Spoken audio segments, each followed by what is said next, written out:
Why are evangelical Christians so obsessed with the subject of abortion?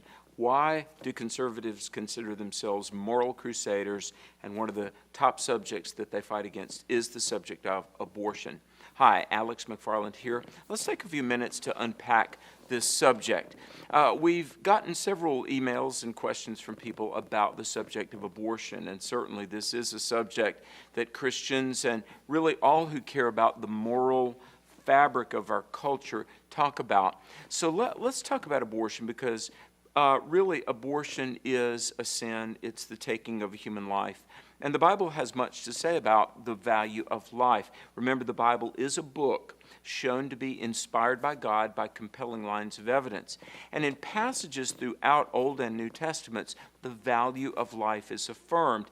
This really, for 2,000 years of Western civilization, has been one of the core pillars, the sacredness of human life. Regardless of one's religion, the moral conscience that really all human beings have tells us that life is precious, life is to be valued. And all cultures have laws against murder. It's just been in the last 45, 50 years here in America that we have somehow tried to do the spiritual and intellectual gymnastics to legitimize one form of murder, really to give it not only legal protection but state sanctioning, the murder of the unborn. Now, in Psalm 139, it talks about us being fashioned in our mother's womb and being seen by God, being precious and sacred. In Jeremiah 1:5, Jeremiah says that he was called to be a prophet to the nations even before he was born. In Galatians 1, verse 5 in the New Testament, the Apostle Paul said that from his mother's womb, he was called to be an apostle of God.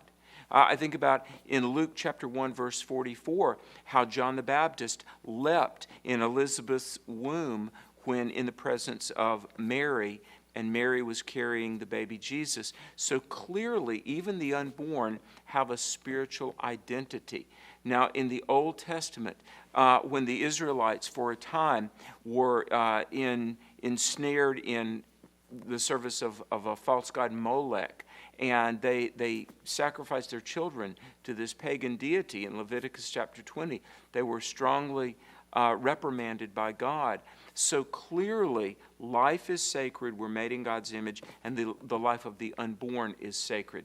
I want to come back to this in a moment, but I want to thank you for watching these T&G webcasts as we've talked about deep, deep subjects. And I want to encourage you to read my brand new book, The Assault on America, How to Defend Our Nation Before It's Too Late. Because one of the topics we talk about is the moral conscience of our nation. And listen, defending morality and standing up for ethical truth, it doesn't violate the First Amendment. This book, in addition to giving you some incredible up-to-the-minute information about 2020 and what's going on politically, that definitely puts our Constitution and your freedoms at risk. There's some history and some vision for the future that you need to know. And I would encourage you to prayerfully read this book, get this book, share this book. I'm not making one penny. I didn't get any money for writing this book. So this is really all about the soul of the country and the future of America. It's not about lining anybody's pocket with profit. Let me encourage you also to share publicly.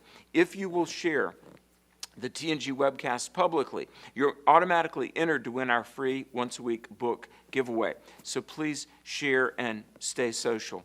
Now, one final thought about the subject of abortion. It is sacred.